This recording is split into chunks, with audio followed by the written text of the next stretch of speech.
কি ভাবছো? জিতে গেছো?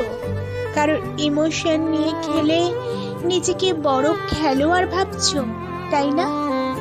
ভুলে যেও না, শেষ দানটা ওপরওয়ালার হাতে, যিনি ওপরে বসে বসে দেখছে।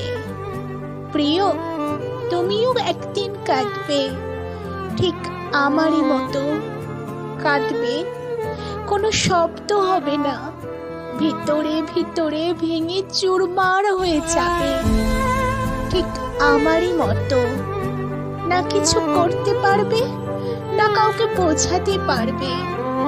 সেদিন হয়তো আমাকে তুমি খুঁজবে, কিন্তু হাজার খুঁজেও আর পাবে না। লেখা সংগৃহীত, কণ্ঠে আমি ঋতুপর্ণা। যদি আমার এই আবৃত্তিটা আপনাদের কোথাও একটু হলেও ভালো লেগে থাকে, প্লিজ একটা লাইক করবেন, কমেন্ট করবেন, শেয়ার করবেন।